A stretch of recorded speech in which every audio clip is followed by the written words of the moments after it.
Okay, so we talked about, we started talking about cnidarians, and we had just started on jellyfish last week.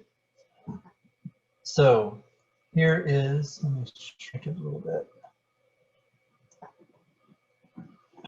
Schyphozoa.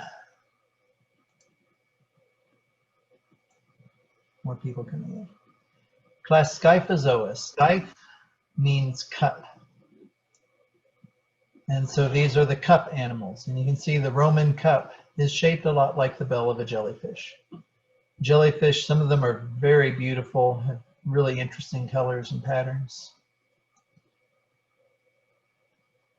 So the dominant form in the Schyphozoa is the medusa, the one that looks like a jellyfish.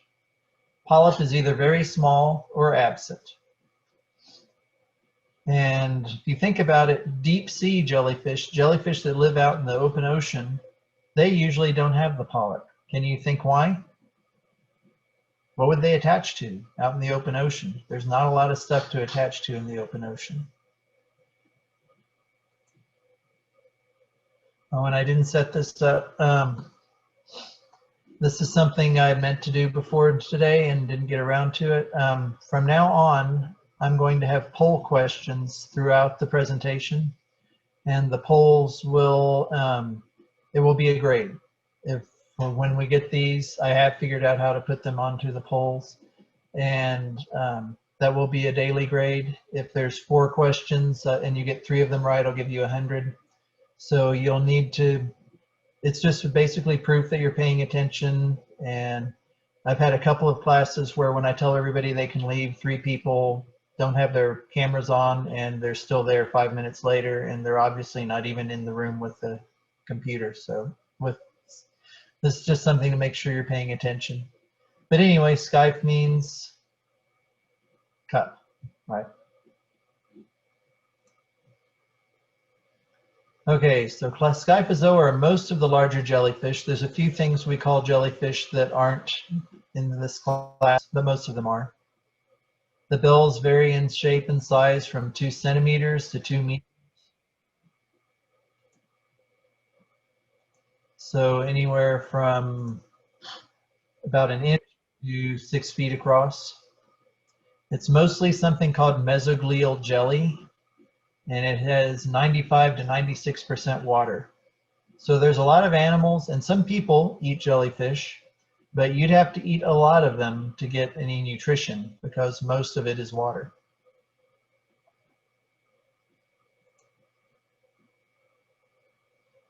The pulsating motion of the cup propel it through the water. Some of them have poisonous nematocysts that can cause pain or death in humans.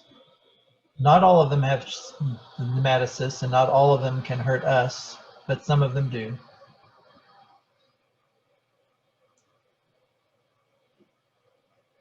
So watching that, does anybody know what physical law that represents? Just a quick physics lesson here. It's for every action, there's an equal and opposite reaction. Let me change this.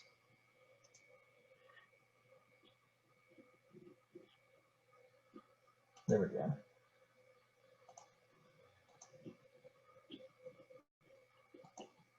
All right, so let's start this over again.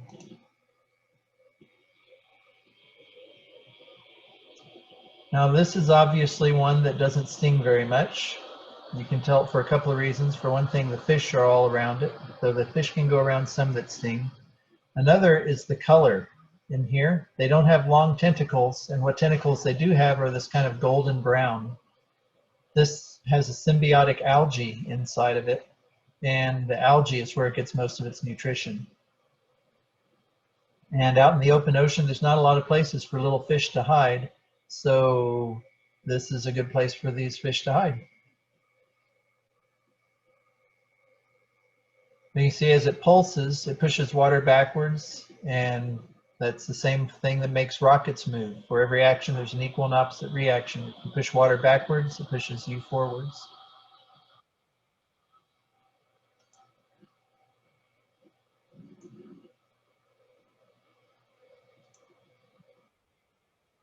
They're beautiful to watch, very peaceful.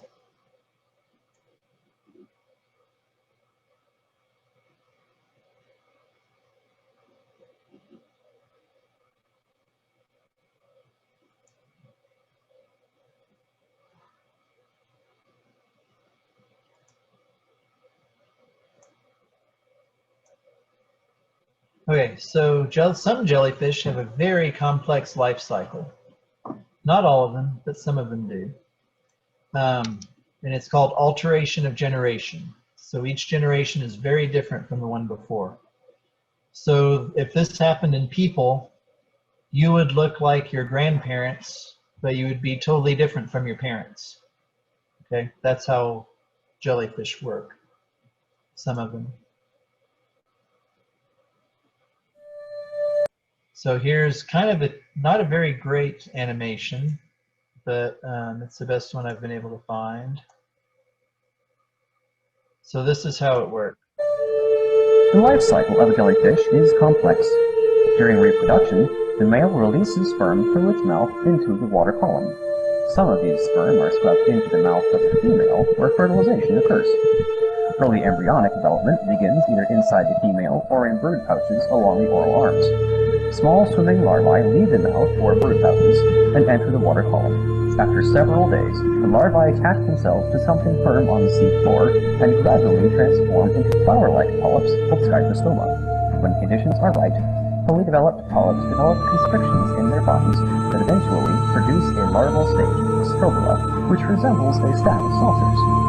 Each individual saucer develops into a tiny jellyfish or ephyra, which separates itself from the stack and becomes free-swimming. In a few weeks, the ephyra will grow into an adult jellyfish, thus completing the complex life cycle.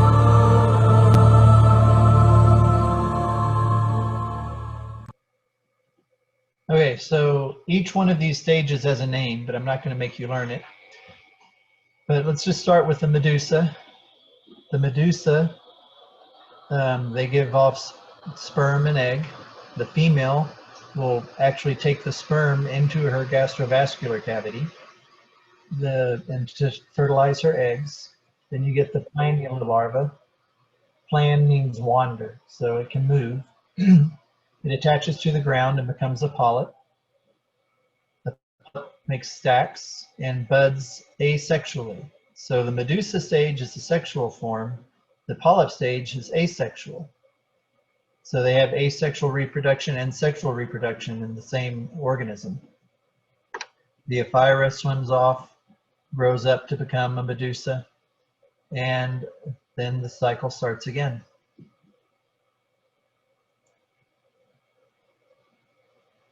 Here's a different way to look at it. And we've seen these already, but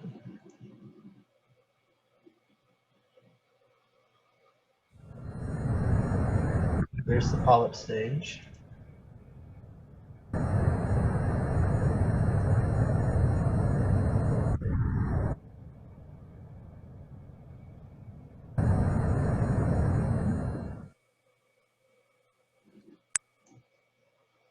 And then the polyp budding off the medusas.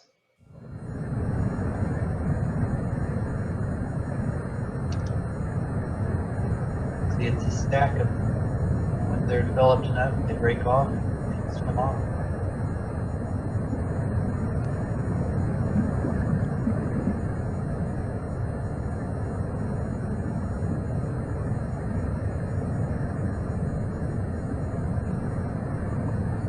Okay, so here's the planula larva. It looks like a protozoan, a very tiny single-celled organism. And again, here's another question that next time will be in the polls. The life cycle of a jellyfish is called alteration of generation. So the way to think about this, if you were thinking about caterpillars and butterflies, so it's kind of like metamorphosis, but if caterpillars and butterflies had alteration of generation, the caterpillar wouldn't turn into the butterfly, it would give birth to the butterfly. And then the butterfly gives birth to the caterpillar. So that's the difference. It's not one organism becoming the other one, it's giving birth to it.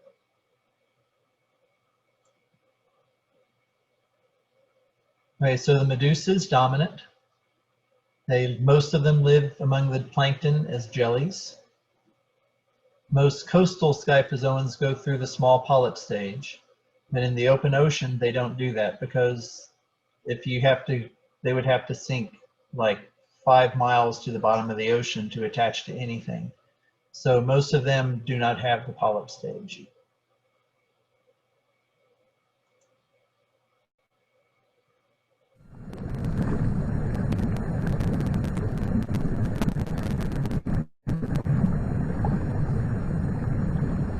Here's another one, and they're very good at regenerating. So this turtle is eating parts of this jellyfish, but the jellyfish will probably survive this and regenerate unless the turtle eats too much of it.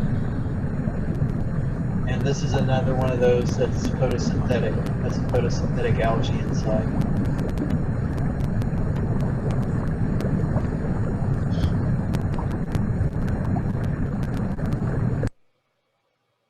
There's the Namura, or the lion's mane.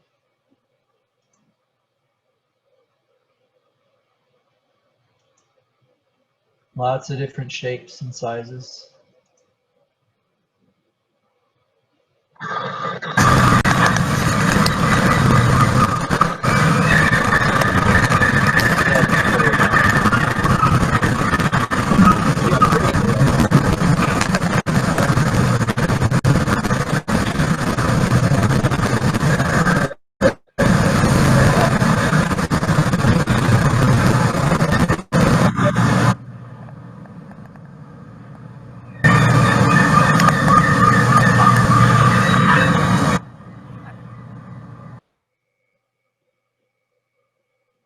Some smaller, some larger. Okay, in jellyfish, which body form is dominant?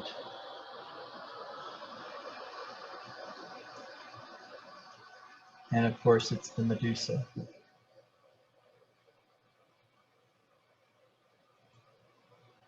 Okay, so this is a lake on the island of Palau.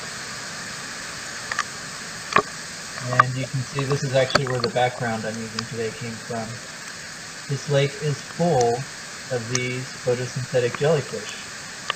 And they're photosynthetic, they don't sting, so you can swim with them and it's not a problem. You can see the golden color of the algae that are living inside of them.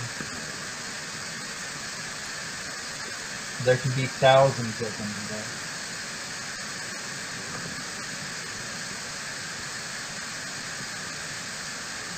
What's really cool about these jellyfish is there's a layer at the bottom of this lake that's toxic. There's a lot of toxins in there. There's not enough oxygen for the jellyfish to live. There's things that can kill them. But the stuff that's down there is also good fertilizer for the algae. And so the jellyfish will actually swim to the bottom, dip into it real quickly so they don't die, but they get enough of it to fertilize their algae. And this is something that doesn't have a brain, so it's kind of amazing how that they can do that. They actually have behaviors that help them, but how do they decide to do anything? They have nerves, but there's no brain. Nobody really understands how they think, if they think. This is where that island is.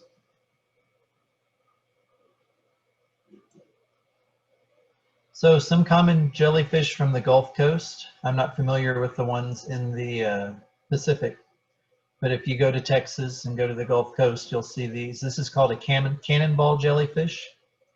It can sting, but it's not very bad, and the sting's pretty mild. The tentacles are short, so you have to get pretty close to them to get stung. I've been swimming in the ocean, and people with me have had one of these bump into them, and it hurts a little bit. They're pretty heavy. They're called cannonball jellyfish. I read about someone that got stung pretty bad by one of these because one of his friends picked it up and pegged him in the chest with it. And that's one way you can get stung. But like I said, the tentacles are very small, and there are fish that live inside the bell of the jellyfish. We used to catch them in nets and get the fish out of it in aquariums. This is called a sea nettle. These have a pretty painful sting. I've got hit by one of these once, and it was unpleasant. It went behind across the back of my legs, and it looked like someone had hit me with a whip or something. Here's some other very tiny ones. Okay, so class Schyphozoa. These were formerly considered an order of the Schyphozoa, but they've decided now that they're different enough that they put them in their own class. The umbrella is square. I mean, not like straight lines and corners, but very close. There's 4 edges, and the tentacles are attached at the corners. They're the only jellyfish with eyes. If you look at this one, you can see there's actually eyes there. Now again, they don't have a brain, so we don't understand how they process the visual information. But they're strong swimmers, and if they see a fish, they will swim towards it. They actually can move towards their prey. But how do they know? What do they use to get the information from the eyes to tell it to make a decision? We don't know. There's a lot about the ocean animals that we still don't know much about. So what's the difference between Schyphozoans and Schyphozoans? The main one is Schyphozoans have eyes. I'm sorry, Schyphozoans have eyes, not Schyphozoans. These are a big problem in places like Australia. There's a lot of things we'll talk about that are found in Australia that can be dangerous, but there are places in Australia where these kill people. Specifically, they call them stingers or sea wasps. Here's a different kind, a smaller one. This is the one that causes the problems in Australia. They can be about the size of a basketball, and they have these very long tentacles.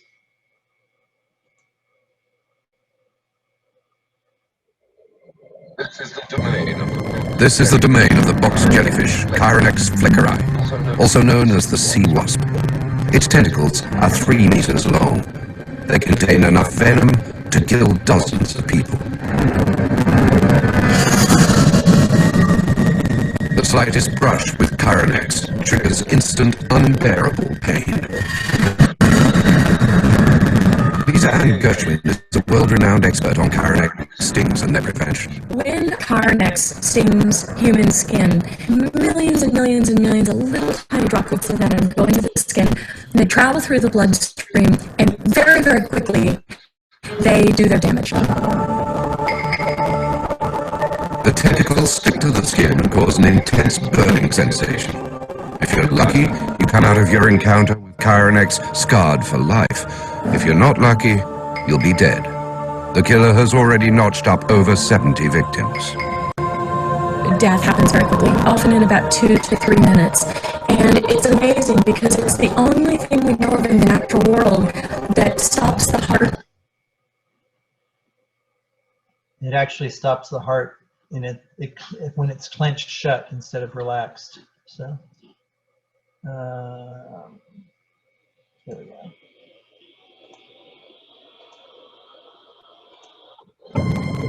This is the domain of the box. There we go. Okay, so the sea wasp, Chironex, is a potentially fatal cubomedusan from Australia. The bell can be about the size of a basketball and contains enough venom to kill 60 humans. If you get 6 yards of tentacle in contact with your skin, that's usually enough to kill you.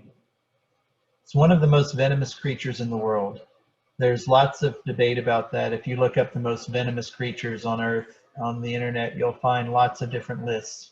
And which one is first is going to change a lot, but this one will be one of the top 10, regardless of what order they put it in. The stings look terrible.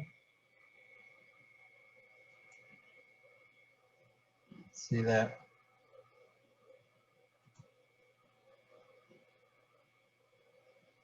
And supposedly they're very, very painful. Here's an example. On March 23rd of 2003, a 7-year-old boy was swimming on an unprotected beach near Cairns, Australia. He suddenly began screaming in pain. His grandfather rushed into the water, pulled him out, and after 10 minutes, his heart stopped. He was the 68th person to die from a sea wasp since 1883. That's not a huge number in over 100 years, but it is sad. They do kill people. When it says unprotected beach, there's a lot of beaches in these areas where they put up nets to keep jellyfish from getting in, the larger jellyfish anyway, and sharks and things like that.